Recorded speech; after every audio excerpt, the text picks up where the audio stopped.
Hi, I'm Ellery. I'm 78, and I built the house my family now pretends I never lived in. One day, I came back from the hospital, and the locks were changed. My daughter-in-law moved her parents into my living room, told me there was no place for me anymore. They said I was forgetting things, but I remember every board I nailed, every birthday in that dining room. Now, they're selling my furniture, deleting photos with my face in them, whispering lies about my memory. What hurts isn't just the eviction, it's the erasure. How does a man disappear while still standing in the doorway of his own home? The porch light was off. That was the first sign. I stood there a moment, unsure if I was at the right house, which was a ridiculous thought, considering I'd built it. Every board, every beam, every inch of that place still had my fingerprints on it. But something about that unlit porch, the untrimmed hedges, the dry leaves skittering along the sidewalk, it felt like the house was trying to say something before I even knocked. I shifted the overnight bag on my shoulder. 3 weeks at the rehab center, and all I wanted was to fall into my recliner, drink something hot, and pretend the world hadn't changed while I was gone. But even before I stepped up the last stair, I felt the weight of something heavier than a hip replacement. I raised my hand to knock, then paused. Through the front window, light spilled out across the living room, casting long shadows. Laughter drifted through the door frame, high-pitched, unfamiliar. I knocked twice. The door cracked open, and there she was. Ellery Delora blinked at me, her voice a mix of surprise and calculation. She didn't open the door further. We assumed you'd be staying longer at the facility. From behind her, a voice boomed, "Is that him?" A tall man with salt and pepper hair and a wine glass stepped into view. Wade Gant, Delora's father. I hadn't seen him in over a year. He was wearing my robe. I glanced past Delora's shoulder, my dining table set for 6, my plates, my candlesticks. People I didn't know sat there, their laughter fading as they noticed me. I looked back at Delora. "Is my son home?" She stepped onto the porch and gently closed the door behind her, just enough to muffle the party behind her. "He's inside," she said, voice even.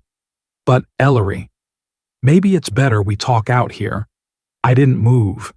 "It's just," she continued, glancing back, "we've had to make some adjustments. My parents are transitioning after selling their house, and with your recovery, it made sense for them to settle here for a while." She said it like it was logical, like any of it made sense. "Where am I supposed to sleep?" I asked. She offered a small smile. "Leland and I thought it'd be best if you stayed at Rosefield Assisted. At least for now. You'll have care, structure." I didn't let her finish.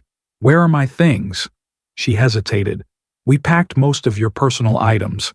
They're in the garage." I stared at her, trying to find my son's voice in any of this. Behind her, I saw Leland standing at the end of the hallway, hands in his pockets, eyes on the floor. "Leland," I said, loud enough to carry. He looked up. "Dad, this is temporary," he said quickly. "You'll be more comfortable at Rosefield. You said you liked the nurse there."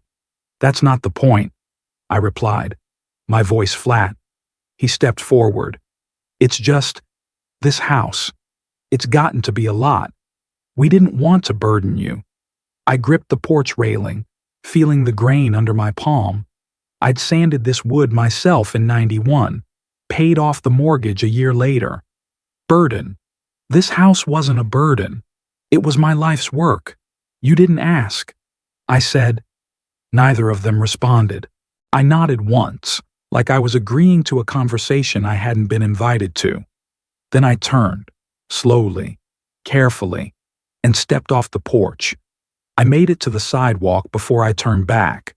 Through the living room window, I could see them again. Delora laughing at something Wade said. Someone poured wine. my favorite chair occupied. The table where I used to read stories to Maran now cluttered with hors d'oeuvres and wine glasses. It wasn't the eviction that cut the deepest. It was the erasure. They hadn't just moved me out. They'd moved me out of the picture. I didn't go far, just down the block to where the old sycamore split into two. I leaned against it, pulled out my phone, and scrolled past contacts I hadn't called in years. Then I saw the name. I hadn't dialed it in 17 years. I hit call. The trash pickup wasn't until Tuesday. I had one night left to decide what stayed and what I'd never let them take. At dawn, I made my way back to the house. I didn't knock. I didn't want to see their faces. I went straight to the side gate, where the cold metal latch clicked open louder than I remembered. The garage door was already slightly ajar, like someone forgot to finish the job or wanted me to see the mess for myself.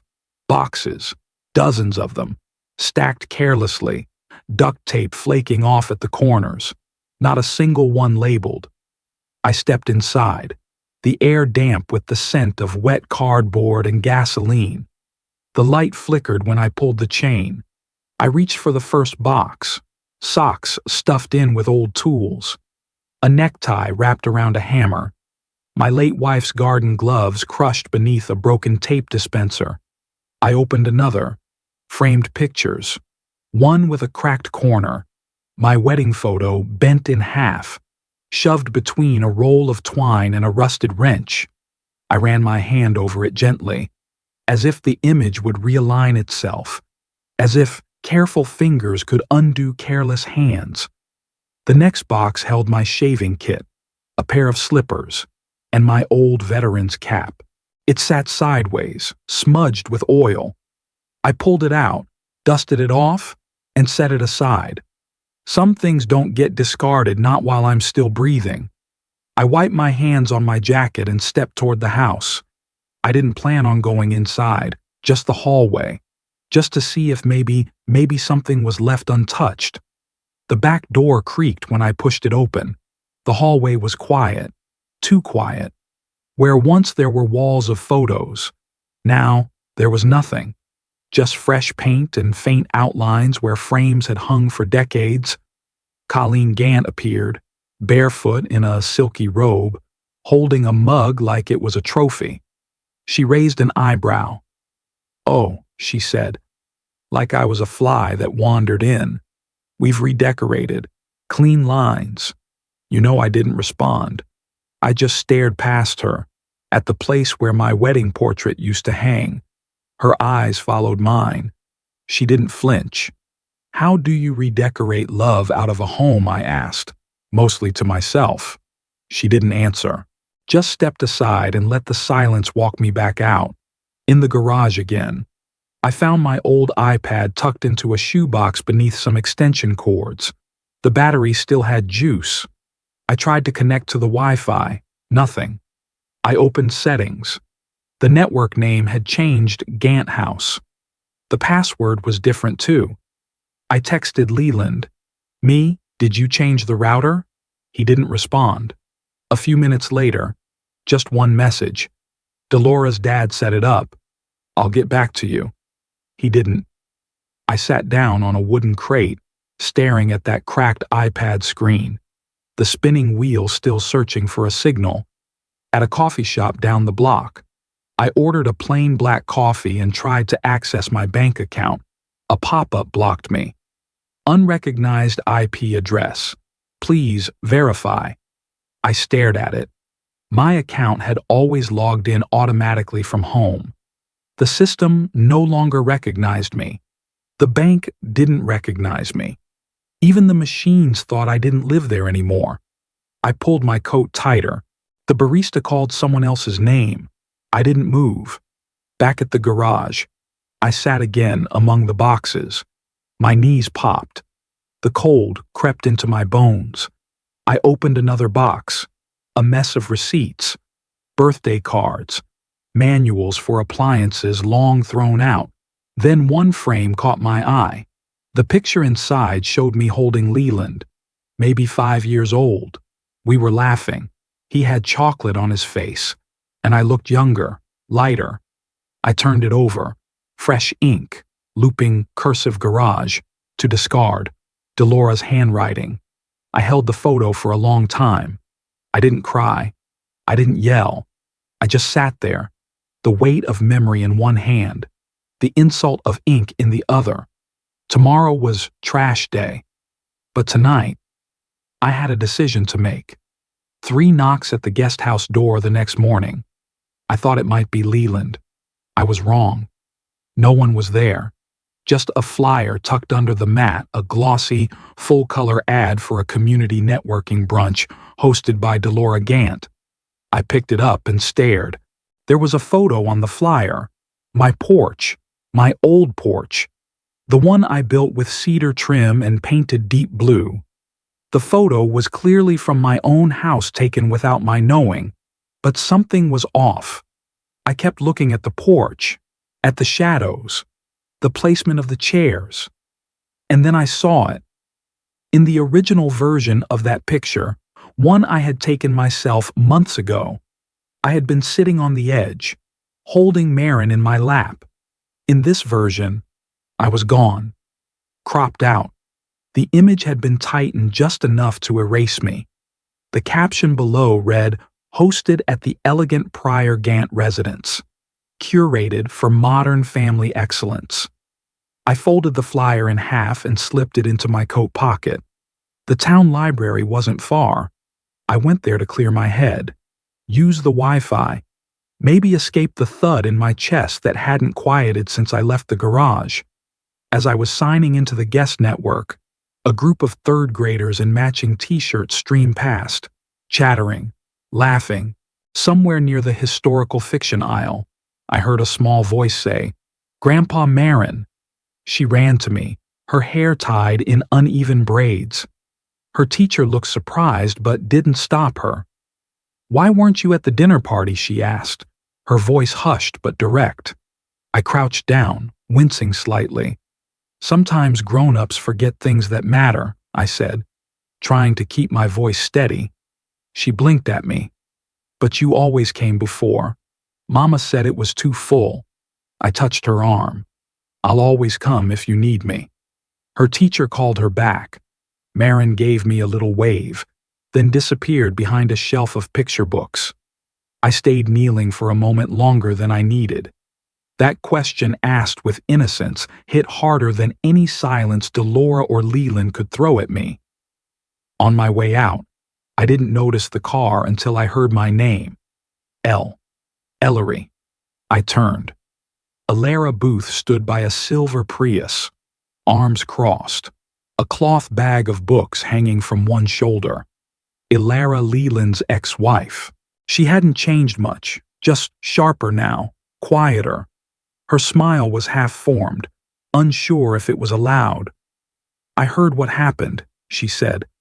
"Delora did the same thing to me, only quieter. I didn't speak." She stepped closer.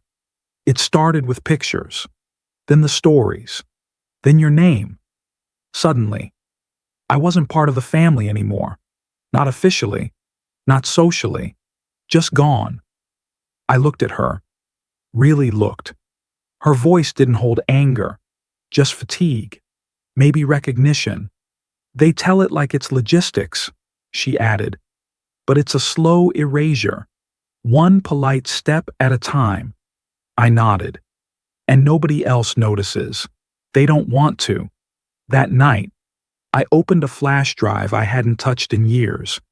The guest house had a dusty laptop on a corner table. I plugged the drive in. Old albums appeared. Christmas, 2002. Marin's first steps. Our trip to Cape Hatteras. My finger hovered over a folder labeled Family Originals. I clicked. One image opened Leland, Elara, and me at the 2010 Fall Festival. We were all laughing. Hay bales in the background. Elara's hair full of leaves. But in the next image the same photo was cropped. Just Leland and Delora, standing in front of a digitally replaced background. No hay, no Elara, no me. Someone had scanned and edited them. My breath caught. Another file, Thanksgiving, 1995. My whole family around the table. Alara passing the rolls. Marin with cranberry sauce on her chin. Delora hadn't even been in the picture then. Now, she was. Somehow, there was a new version, Delora smiling beside Leland at the head of the table. Alara was gone. I was gone. My late wife faded into the wall decor. I closed the folder, leaned back in the creaky chair. My jaw clenched. This wasn't just pushing me out of a house. It was deleting me from memory, rewriting the truth like it was a spreadsheet. I opened the drawer beneath the table, found a half-used pack of printer paper, pulled up the oldest files I could find. Print, one after another. I labeled each one with names, dates, what we were wearing, where we were sitting. The photo of Marine in the sandbox, June 2013 in the blue overalls. The shot of Leland learning to fish, August 1990, still afraid of worms. I locked the originals in the drawer, took the key and put it in my wallet. They could rewrite stories, but they'd have to fight the facts. That Monday morning, I called someone I hadn't spoken to in 22 years. A woman who never owed me anything but always told the truth. But before that call, there was Saturday. And the party. I borrowed Marty's Buick, the blue one that rattled if you took sharp turns. He said I could have it for the night, no questions asked.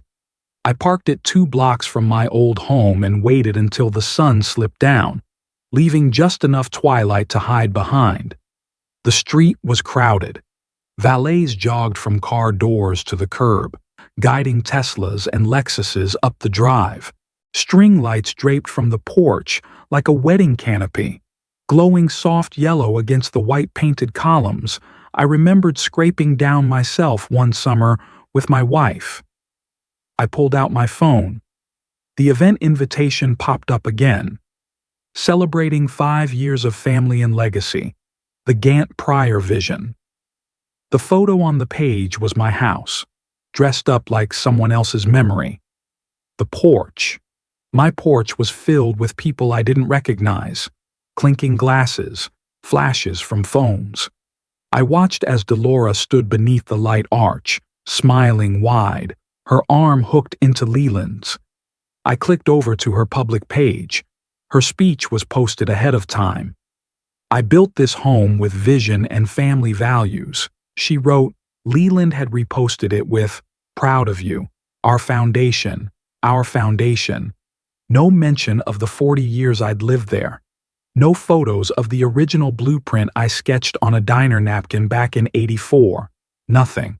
I stepped out of the car and walked slowly down the sidewalk, keeping my distance, my hands in my coat pockets. I stopped just far enough to hear the music leaking from open windows. The dining table was the first thing I noticed. My table. The one my wife and I saved for during a summer of peanut butter sandwiches and no vacations. Now it was covered in gold-rimmed plates, place cards bearing names I'd never heard, napkins folded like swans. The cabinet in the corner, the one we found at that estate sale in Rutherfordton, was now displaying chilled white wine in crystal decanters. A caterer adjusted the angle of the bottle like it mattered more than the years it took me to refinish that wood by hand. Then came the voices. "It's amazing how quickly they made this house their own," a woman said. Another chimed in, holding a tiny plate of cheese cubes. Wait, didn't it belong to her dad? I almost laughed. No one corrected her. Not Leland. Not Delora. Not even Colleen or Wade, who stood near the fireplace like royalty receiving guests. I stood behind a parked SUV and let the night wrap around me like a faded coat. I was invisible now. To them. I was a forgotten draft in a family story, rewritten for easier reading.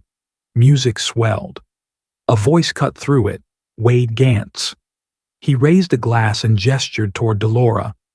To the woman who built this home from the ground up, he said. A cheer followed. Something inside me shifted, not snapped. No, it wasn't rage. It was resolve.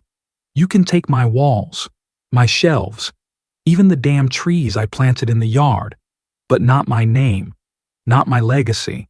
I turned, walked back toward Marty's Buick, and slid into the driver's seat. I sat in silence for a while, staring at the page in my notebook I had flipped open earlier that afternoon. I pulled out my pen. One sentence. We start with the deed. The next morning, I stood outside a lawyer's office I hadn't stepped into since my wife passed. I knocked twice and waited, but the visit wasn't until after what I saw that Sunday. It started with tea.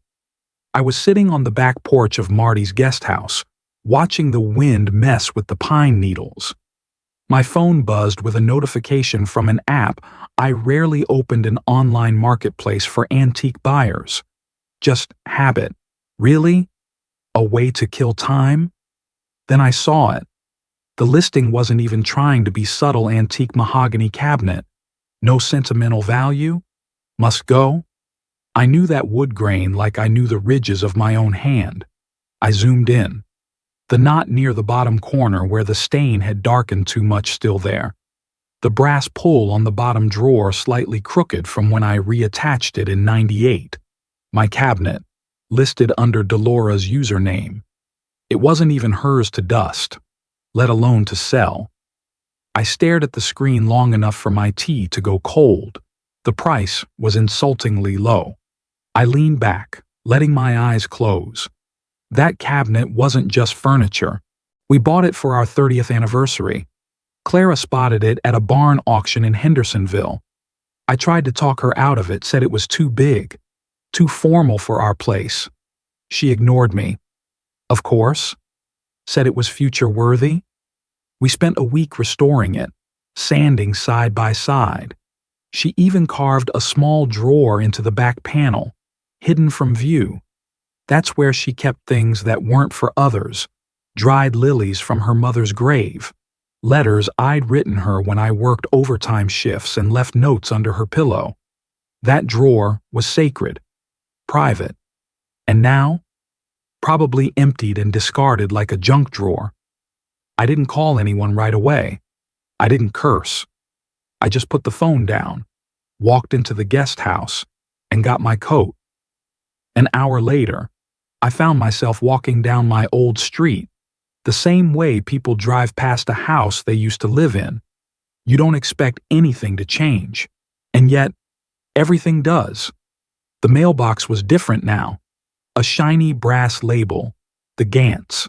I stood there for a moment too long. The mail carrier pulled up. Same guy who used to wave when I was pruning the hydrangeas. Mr. Voss, he said. Surprised, I thought, I know what you thought, I said. He reached into the bundle and pulled out a few envelopes. Still coming in your name? Water bill, county tax notice, and one from the bank, all addressed to me. I nodded, took them, and slipped them under my arm. The walk back was heavier. Not physically, but in the way that you can feel someone emptying a room while you're still standing in it. I waited until after lunch to call Leland. Figured it was a decent hour, straight to voicemail. I tried again. This time I left a message. You're selling furniture that isn't yours. That cabinet, your mother's cabinet, it was ours. No callback. 30 minutes later, a text popped up, not from him, from Delora. We're consolidating things. Please trust the process. I almost laughed, not at the phrase, but at how bland cruelty can sound when dressed up like strategy. I didn't reply. Instead, I took a bus downtown, walked 3 blocks, and stepped into the Buncombe County Clerk's office. I hadn't been there in over a decade. A young clerk with a striped tie looked up from his monitor. I need to check on a property, I said. Yours? Not sure anymore, I replied. That's why I'm here. He tapped keys, asked my name, my address, then paused. No transfer on file. He said, "You're still listed as the owner of record. What about utilities?" I asked. He shrugged. "That's with the city, but ownership hasn't changed. Who's using the home now?" I didn't answer. I left the building slower than I entered, not because I was tired, but because I was more awake than I'd been in weeks. On the way out, a stack of flyers near the exit caught my eye. "Property fraud is real. Know your rights." I picked one up, folded it twice, and slid it into my coat pocket. That night, I saw a video that told me exactly how far Delora was willing to go and how much Leland was willing to let her. But it was Monday morning that truly set things in motion. The law office was in a brick building near the courthouse. Same place it had been when Clara and I came in 20 years ago to sign the trust papers. I remember that day she wore her green scarf, the one she said made her feel like spring. Today, I came alone. The receptionist looked up and smiled politely. "Do you have an appointment?" I gave my name. "Ellery Voss? Naira will know." A moment later, the door creaked open, and there she was, Naira Kavanaugh, gray curls, same firm handshake, but a softer voice than I remembered. "You're not the kind of man who calls unless something's been broken," she said, ushering me inside. I didn't sit right away. I handed her a folder, the property record I printed out the night before. She read in silence. Then her eyebrows drew in tight. "You're telling me this isn't your signature?" "No," I said flatly. "Ellery, this is fraud." She stood and went to her file cabinet, pulled my original deed from a manila envelope, set it next to the new one. "This signature doesn't match your records. It's not even close." I rubbed my jaw. A year ago, I let Leland use my ID to fax something from the UPS store. Said he needed a copy for the insurance. She looked up. "And now this happens." I nodded. "Yeah." Naira tapped her pen on the desk, lips pursed. "It looks like digital tampering. They may have used your ID to backdate consent." I didn't feel anger, just a clarity that landed like cold steel. She slid a notepad toward me. "We'll need to rebuild your evidence, timeline, transactions, proof of residence, mail, even medication logs. Anything that shows you were living there, in full mind, before the deed was altered." I blinked at the phrase "full mind." "They'll try to claim you were incompetent," she said. "It's the easiest way to take power from the elderly." "I'm not confused." I said. "I know," she replied. "But they'll make it sound like you are." I looked out the window. It faced the courthouse lawn, bare trees, a single bench I once sat on with Leland after his graduation. He was wearing that blue tie I gave him. Told me he'd make me proud. Naira started compiling forms. I opened my wallet, took out my old VA card, proof of prescriptions, my voter registration. I placed them on her desk like chips in a game I never agreed to play. "They erase my name," I said slowly. "They erase Clara too." She paused, then said softly, "We won't let that happen." The air in the room shifted, not tense, but determined. We moved through checklists, tax records, utility bills still in my name, the notarized letters from neighbors who saw me gardening each week. When I mentioned the cabinet listing, Naira wrote it down. "This shows intent. They're not just occupying space, they're liquidating assets they don't own." I didn't have to explain how that cabinet mattered. She didn't ask. Finally, she printed a draft notice of formal revocation demand for the title transfer. "If they don't reverse it voluntarily," she said, "we escalate. Fraud complaint. Civil court." I nodded. Not because I felt confident, but because it was the only direction left to face. As she stapled the documents, I kept looking out the window. The courthouse stood there, unmoved by my grief or resolve. But I wasn't there for its sympathy, just its records. "It's time I wrote myself back in," I said quietly. She handed me a folder sturdy, navy blue, the kind they used for school paperwork when Leland was little. I tucked it under my arm. Tuesday morning began with a ping on my phone, one of those vibrations that somehow feels heavier than the rest. I was sitting by the window of the guest house, half-dressed, still wrestling with the idea of breakfast. The message came from Glenn, a friend from church I hadn't spoken to in months. Just 6 words. "Have you seen this? It's Delora." I tapped the link. A local Facebook group video loaded slowly, and then it played raw, pixelated, but unmistakably her. Delora sat in a conference call, polished and poised, except the mic was still hot after the meeting. Her voice spilled out like water from a cracked faucet. "He's slipping. The memory issues. The confusion. He barely manages himself," she said flatly. A short pause, then laughter from someone else in the room. She added, "We're transitioning the house for the kids' sake. No warning, no edit, no apology." Within minutes, my face burned from something deeper than embarrassment. It was exposure not of my flaws, but of how disposable I'd become in her story. Scrolling through the comments only confirmed the worst. Words like sad and necessary jumped out, most siding with her. Some old folks just don't let go. Poor woman, trying to do what's best for her family. I read every word, each one tightening the knot in my stomach. I wanted to yell at the screen, but what would that do? No one in the comment section cared for nuance. No one cared about what wasn't said. I called Naira. An hour later, I was in her office again.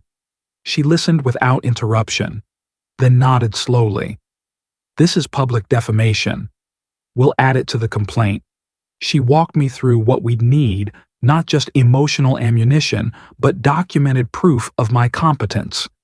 Doctor's notes, pharmacy logs, receipts showing I was managing my affairs, driving, speaking clearly, filing taxes. She tapped her pen against her desk.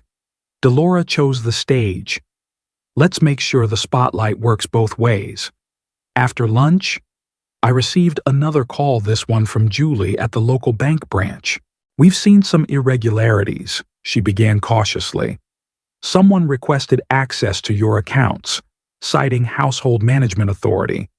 There's activity tied to your property, utility consolidations, loan pre-authorizations, things we never finalized because they didn't match prior patterns.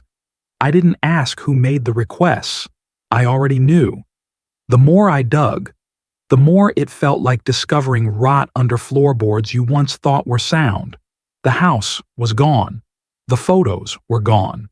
Now, they wanted to erase my financial name too. That evening, I sat down at the little writing desk in the guest house.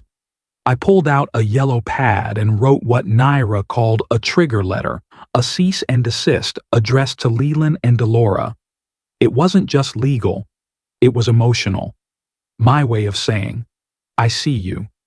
I didn't raise my voice, didn't type in all caps. Just 3 paragraphs, calm, clear, and final. I mailed it certified, with return signature required. They'd have to sign for my resistance. As the sun set behind the pines, another message lit up my phone. Julie again. "Just 6 more words. You should come in tomorrow. There's more." The fallout came faster than I expected. The court notice landed before breakfast the next morning, but it was Thursday night that turned the tide, the night I walked into the house uninvited. The Gant Pryor house. My house glowed with warm lights and clinking glassware as I stepped onto the porch, folder in hand. I didn't knock. I opened the door like a man who'd paid every bill that ever kept that roof standing. Delora turned toward me mid-sentence, her expression going tight and brittle. She was holding a wine glass, standing at the head of the dining table like she owned the air. Leland didn't even stand. He just blinked at his plate. Grandpa Marin's voice sliced through the tension. Her chair screeched back as she ran over and hugged my waist. "You came." I looked at her, heart squeezing against my ribs. "Of course I did." A second voice came from the doorway behind me. "Evening?" Reverend Hale Sutter stepped in, calm as ever, nodding politely to the guests. He placed a firm hand on my shoulder and said, "I believe you have something to say." Leland's tone was flat but sharp. "You brought a church witness to dinner. I brought memory," I said, and walked to the table. I placed the folder down beside the dessert tray. One by one, I slid out documents, medical logs with my name and the same handwriting I've had for 50 years, receipts with recent dates, mail addressed to me, prescriptions filled in my name just 2 weeks ago. Sutter sat beside me, hands folded. I've seen Mr. Voss deliver sermons, balance ledgers, and guide youth retreats. He's led more clearly than some half his age. The guests had quieted. Forks rested mid-air. Delora stared down at the cherry glaze dripping off her spoon. I pulled out the last item, a folded letter, a child's handwriting on pale pink paper. I wasn't going to read this. I said, "But sometimes the clearest voices are the smallest." I unfolded the note. "I miss your stories. The house doesn't feel like a house anymore. I told Mom, but she said I shouldn't say sad things. I just want our old Sundays back." I looked up. Signed, Marin. Leland's voice cracked. "You went through her backpack." "No," I said. "She gave it to me. That's the difference."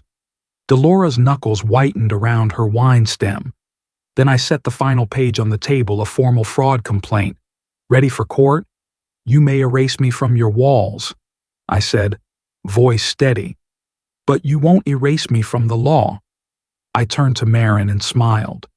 "You'll always know the truth, won't you?" She nodded, eyes wide. Delora reached across the table, grabbed the letter, scanned it, then looked up, and for the first time since this began, I saw it. Doubt. Reverend Sutter gathered the documents and folded them back into the folder. "We'll see you at the hearing," he said, standing with practiced grace. And as we stepped back into the night, I knew the silence behind us was no longer power. It was panic.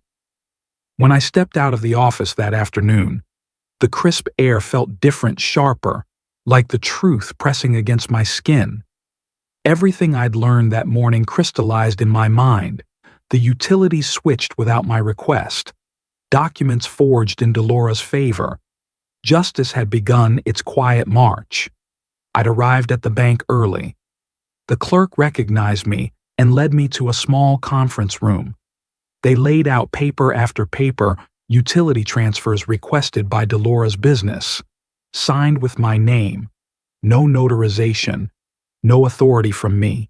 Yet the services shifted seamlessly into her hands. The bank traced the account activity directly to Gant Enterprises. A single printout read, "Suspicious activity." My chest tightened, proof at last. By midweek, I was back in Naira's office, papers spread across her broad desk like fallen leaves. She matched each utility change to a bill in my name, each image deletion to a storage log, every anomaly to a date on a timeline. She nodded firmly. "This will hold in court," she said, looking me in the eye. There was resolve there, no settling quietly. That's when I felt how cold determination can settle in an old man's bones. As I left her office, my phone buzzed. I listened to Leland's voicemail. "Dad, I didn't know everything. I thought, I just wanted us to be okay. We'll figure this out." His youthful voice trembled, cautious, remorseful, but never sorry. I pressed save, filing it alongside every document. It wasn't evidence. It was memory. That evening, I sat at my small desk in the guest house, candle flickering beside me, and drafted my sworn statement. No flourish. No flourish, just dates, names, actions, omissions. My handwriting was steady, same slant I used when signing birthday cards for grandchildren. That statement would speak for me when walls failed to echo my voice. I spent hours reflecting on how paper can slice deeper than a knife. Each form, each notarized stamp, each ledger entry, these had more power than any speech. With them, I could stop this erasure. They say the pen is mightier than the sword. For me, the pen might just bring my name back. The next morning, I walked into the county clerk's office. My folder was tucked under my arm, worn edges and folded corners. I handed the clerk the civil fraud petition.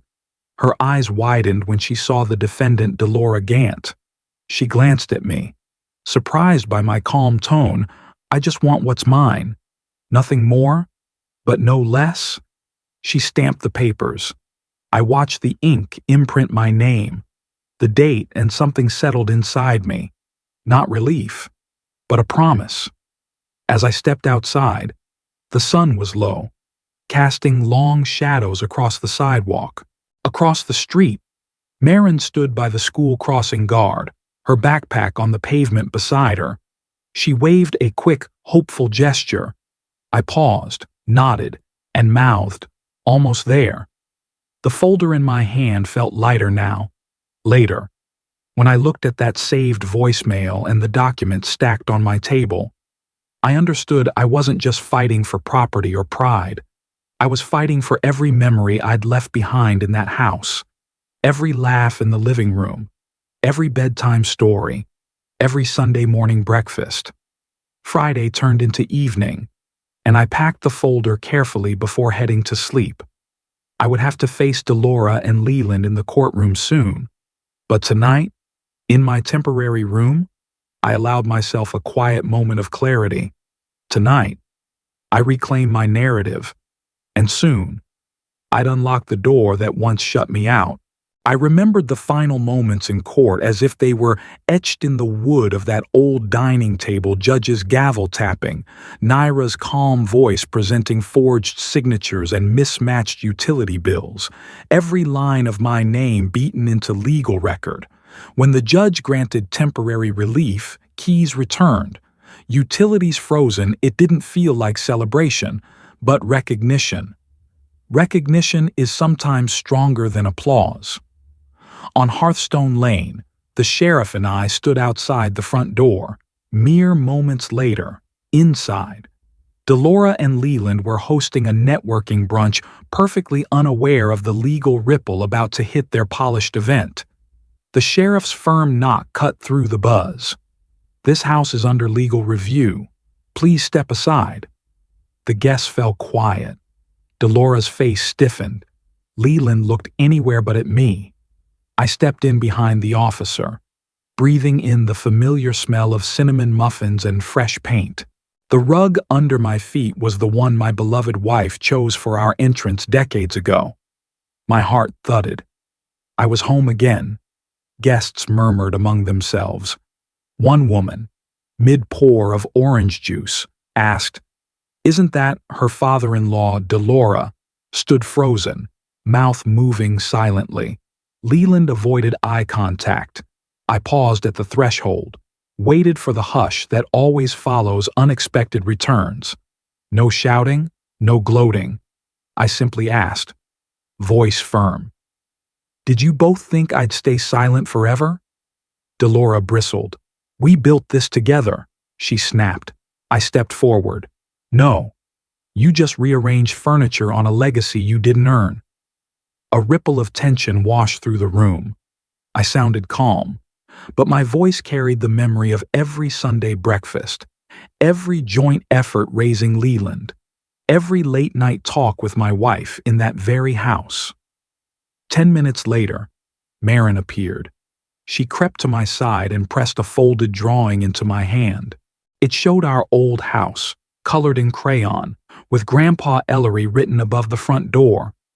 I sank to one knee, wrapped her in my arms, and in that moment, Delora saw something she couldn't deny. This home wasn't just brick and paint, it was memory. She watched quietly as Marin whispered, I miss your stories here." Delora's eyes flicked to the sheriff, who handed me the official order, leafy signature, stamped seal, the legal declaration, property returned to Ellery Voss pending full judgment. Delora stormed past with her purse and coat, muttering, "This isn't over." Leland hesitated, but didn't stop her. I didn't chase them. Instead, I stepped further into the hall, my cane tapping on the hardwood. I reached up and touched the beam above the entry door, the one I'd sanded, stained, and sealed with my wife years ago. It felt affirming under my fingers. My voice was quiet, but clear. "It's not revenge. It's remembering." Marin tugged at my sleeve. "Grandpa," she whispered. I smiled. "Yes, sweetheart. It's remembering. 1 week ago, I stood in that same house, legally erased. Now I held a folder, stamped and signed, full of evidence and restored names. But more important than papers was today's return to walls that knew me, to a granddaughter who believes, to a legacy no one can erase." I paused in the stillness, the warmth of morning light spilling across the rug. No cheers, no fanfare, just the quiet assurance that some things like home and name are worth fighting for. The first true silence came on a Tuesday. No knocks, no footsteps above, no refrigerator hum from someone else's late-night raid. I sat on the edge of the couch, hands resting on knees I didn't quite trust, and listened. Not to the room, but to what was missing. There's a kind of hush that announces who will never walk through a door again. Delora's perfume no longer drifted from the hallway. Leland's shoes didn't thud against the porch. It wasn't just peace, it was proof. I hadn't touched the boxes. They stood like monuments of denial. Delora's cosmetics in the guest bathroom, a silver coat she loved, still on its hanger, on the dining table. I found a folder with embossed lettering, Legacy Project, Prior, Gant. I didn't open it. The weight of what had been taken already lingered in the house, but the fridge had something else.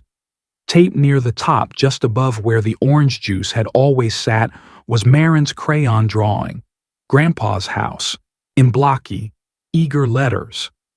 A sun smiled in the corner. It was the truest document in the building. That Thursday, Leland came alone. No text ahead, just a knock softer than he used to manage. I opened the door, and he held a paper bag of groceries awkwardly. I figured, "Marin said you liked these," he muttered. He stepped in, but didn't look me in the eye right away. "You painted over the blue?" he finally asked. "It was never your mother's favorite color anyway." I said, not unkindly. We talked, not about betrayal, but about the rain that hadn't stopped for 3 days, about the case's timeline, about how school pickup had become a mess with Delora staying elsewhere. He didn't say sorry, but he left the bag neatly on the kitchen counter, and before going, he paused by Marin's drawing. She asked if you still kept it. He said. I nodded. She remembered. That's enough. That evening, Naira stopped by. I made tea and we sat across from one another like old chess players who'd finally stopped trying to win. She'll never say it, Naira said after a long sip. Some people think an apology is too expensive. They believe leaving things behind is payment enough. I smiled at that. Then she overpaid. I said, but inside, I didn't feel bitter, just emptied, as though someone had cleaned out a room I never wanted to fill again. That night, I moved the coffee table a few inches left, straightened the frame over the fireplace, put Marin's drawing into a wooden frame I found in the attic. I wasn't erasing their presence. I was reclaiming my own. I lit a single candle, set it on the mantel, and whispered to no one. For those who stayed, even when they couldn't fix anything, the flicker warmed the corner of the room, The scent of wax and cedar mingled in the air. My wife would have smiled at that. I climbed the stairs slowly, one hand on the rail. The house felt larger in the quiet, but less haunted. Just as I reached the top, the doorbell rang. Once. Not loud, not desperate, just present. I paused mid-step, listening again. Some endings don't slam shut. They just stop needing to stay open. Before the sun rose, I was already out on the porch. The cool morning air brushed my skin like an old friend who knew not to speak too loudly. My hand moved slow over the leaves of the basil pot, brushing dew from its edges, steady and familiar. The garden had grown wild, but for the first time in months, I didn't feel like a stranger in my own home. Inside, the silence wasn't empty. It was clean. No murmurs behind closed doors. No footsteps upstairs that stopped when I entered the room. No shadows cast by borrowed presents. I stood there a long while, just breathing, deep and full, like the house had finally exhaled with me. Back inside, I sat at the old roll-top desk, the one Annie and I bought second-hand in '84. On top was the envelope I'd addressed but never stamped. Leland's name, written in my neatest cursive, stared up at me. I knew every word inside it by heart. I read the first line aloud. "You'll never understand what you broke." Then, quieter. "But I still hope your daughter never inherits that silence." I struck a match and touched it to the edge of the envelope. It curled fast. Flame turned to ember, ember to ash. I watched it disintegrate in the fire-safe bowl like it was never written. Some truths weren't meant to be passed down in ink. By mid-morning, Marin pedaled up the driveway with her helmet askew and a backpack bouncing on her shoulders. "Grandpa," she shouted, her voice too loud for the quiet but just right for me. She handed me a folded sheet of paper, creased but careful. "School project. Family tree." I traced back to you and Grandma Annie. I unfolded it slowly, tracing the lines, the tiny drawn faces. Next to my name, she'd drawn glasses and a smile. And under the prompt, "What does legacy mean to you?" she'd written someone who didn't give up on being family. I had to sit down, not from pain, from the weight of something good. Later, Naira stopped by with banana bread wrapped in a cloth that smelled faintly of vanilla and cedar. We sat on the porch with tea, the breeze quiet. The way old friends let time pass without rushing it. "You didn't win because of the law," she said, slicing the loaf. "You won because you stayed." I looked at her, thinking how many years it took to learn that standing still is sometimes the bravest move. I stayed long enough to hear my own name again. I said. She smiled, and not just whispered in courtrooms. As dusk approached, I went to the porch and unscrewed the dead bulb Delora had never bothered to replace. I fitted a new one in, soft white, just enough to cut through the dark without stealing the night. I eased into the rocking chair, the wood groaning a bit beneath me like it remembered. I held my tea and looked out over the garden stones I'd laid with Leland when he was 10, his sneakers muddy, his laughter ringing off the siding. Then came the knock, soft, not urgent. I opened the door. Marin stood there with a sweater balled in her hands. "I forgot this," she said, then added with a grin, "Don't worry, I know where to come back to." The light from the porch framed her like a memory still being made.